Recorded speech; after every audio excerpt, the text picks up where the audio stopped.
আমার নাম দীপক কুমার বেরা, আমার বাড়ি পূর্ব মেদিনীপুর। আমার যে পেশেন্ট আছে উনি রেণুকা বেরা, ওনার সঙ্গে মায়ের সম্পর্ক, মা হয় আমার। বয়স হচ্ছে 58, 2বার হয়ে গেছে, এটা 3বারে হয়েছে। এখন মানে প্রথমে একটু ছোট্ট করে বুকে, যেহেতু স্তনের উপরে হয়েছিল ছোট্ট করে, তো ওটা কিছুদিন থাকতে থাকতে বড় হলো। তখন আমি উড়িষ্যা গিয়েছিলাম, ওখানে দেখানোর পর ওরা বলে ক্যান্সারের দিকে চলে যেতে হবে, টেস্ট করিয়ে বললো অপারেশন করতে হবে। অপারেশন না করার জন্য আমরা এখানে খবর পাই, মোবাইলে দেখি যে এটা আয়ুর্বেদিক আছে কালীঘাটের কাছে, তো এখানে আসি।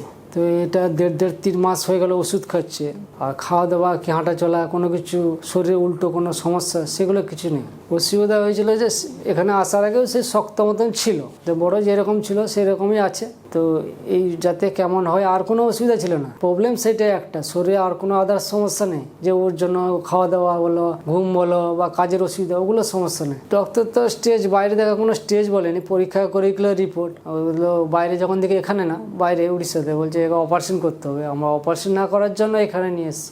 না স্টেজ কোনো আমরা তো বুঝতে পারিনি, রিপোর্ট বায়োপসি করেছিল, তারপর ওগুলো কিছু আরও রিপোর্ট করতে হবে। খাওয়া দাওয়া সব কিছু ভালো, কোনো অসুবিধা নেই। শরীর এমনি টুকটাক কাজ বলো, খাওয়া বলো, ওগুলো সমস্যা নেই। সমস্যা দেখছি কোনো পরিবর্তন, যেমন জিনিস তেমন মনে হচ্ছে, এরকম একটা মনে হচ্ছে।